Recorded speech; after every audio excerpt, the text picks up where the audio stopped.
부자들은 집을 어떻게 살까요? 제가 10년 동안 약 1000여 건 이상의 계약을 체결하면서 느꼈던 부자들의 공통점을 한번 얘기해 보려고 합니다.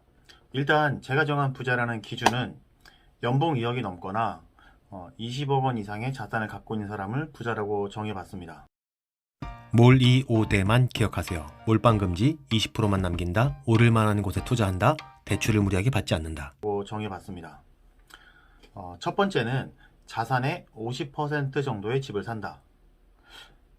대부분 막 전재산에다가 막 대출까지 얹어가지고 그렇게 사는데, 물론 이제 그렇게 해서 돈을 벌 수도 있지만 제가 본 부자들은 그렇게 사지 않았어요. 그리고 그렇게 아파트를 사면 20에서 40% 정도의 이익을 정해놓고 판다. 그러니까 이거 10억에 샀는데 12억이면은 무조건 팔겠습니다 라고, 그럼 바로 계약금 받고 진행할 수가 있었어요.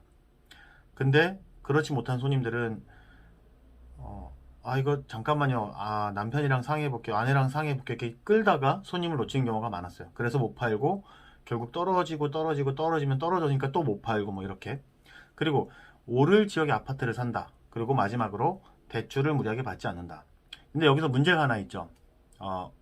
다른 건 다 할 수 있어. 이제 부자들이 그렇게 할 수 있어. 근데 문제는 내가 오를 지역을 어떻게 판단하냐라는 거죠. 그래서 그 부자들이 선택한 오를 만한 지역과 지금까지 나온 모든 부동산 책 중에서 베스트셀러들을 참고해서 몇 가지 공통점을 조합해 봤습니다. 역세권이죠. 그리고 미분양 감소 지역. 그리고 세 번째는 매물이 없고 전세가 없어져서 갭 차이가 점점 줄어드는 곳. 그러니까 전세가가 조금씩 상승하는 곳. 물론 이게 전부는 아닙니다. 이 공통점이 같이 묶여져야 되는데, 그 다음에 초품화 아파트, 숲세권 아파트, 그리고 8년 이내 된 아파트, 아니면 아예 그냥 오래돼서 재개발이나 재건축을 바라본 아파트죠. 그리고 마지막으로 저평가된 지역. 여기서 또 문제점이 하나 있죠. 그래, 역세권이고 미분양 감소하는 거 호갱론에서 보고, 뭐 부동산 지인에서 보고, 뭐 이런 앱들을 통해서 알 수 있는데, 뭐 매물도 없어지고 전세가 갭 줄어지고 다 좋아. 초품화 있고 8년 이내 된 거, 뭐 대단지 아파트 다 알겠는데 저평가된 지역을 어떻게 내가 알 수 있냐라는 거죠. 부동산 빅데이터 전문가 김기현 대표님에 의하면 소득 대비 주택 가격으로 저평가되었는지 고평가되었는지 알 수 있다고 합니다. 즉 소득이 계속 그대로 있는데 아파트 가격만 계속 올라갔다면 이거는 고평가가 되겠죠. 근데 소득이 계속 올랐는데 아파트 가격이 내려갔거나 그대로라면 이제 저평가되어 있다라고 하는 겁니다. 그걸 소득 대비 주택 가격, 여기서 조금 더 전문 용어로 가면은 처분 가능 소득 대비 주택 가격 매매 지수, 이렇게 하는 거죠. 좀 어렵죠. 한 번 더 얘기해 볼게요. 처분 가능 소득 대비 주택 가격 매매 지수. 세금을 떼고 나서 통장에 들어오는 실제 내가 사용할 수 있는 돈 대비 주택 가격 매매 지수, KB 시세를 얘기하는 겁니다.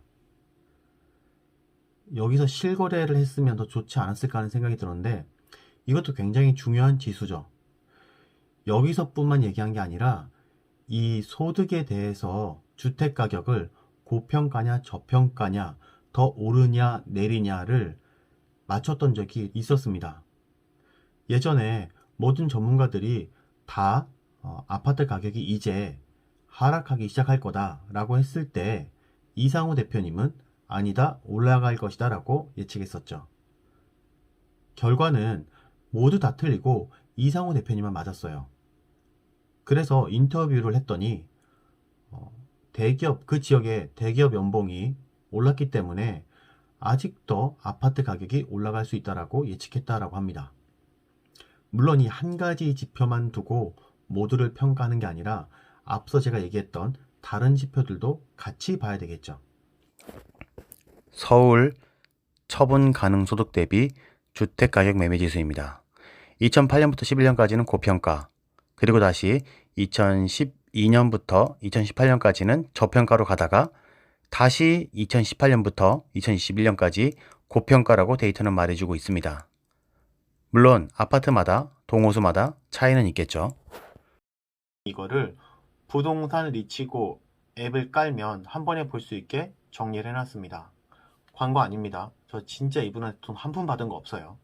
그리고 하나 더, 역세권 투자할 때 국토종합개발계획을 보거나 아니면은 국토부 조찬이나 국회 회의록을 참고해서 역세권 투자를 하고, 그게 아니었다면 아예 개통하고 나서 정말 이게 버스보다 편리하고 정말 좋은 역인지 좋은 역번 출구인지를 보고, 그리고 둘, 보통 분양 계약하고 나서 하루 이틀 프리미엄이 높아졌다가 반응이 없으면 뭐 3, 4일째 혹은 일주일째 프리미엄이 떨어질 때 그때 계약을 하는데, 부자들은 처음부터 로얄 동호수를 정해놓고 환경영향평가에서 일조권을 미리 다 검토한 다음에 그 로얄 동호수가 얼마에 나오면 샀다 입니다.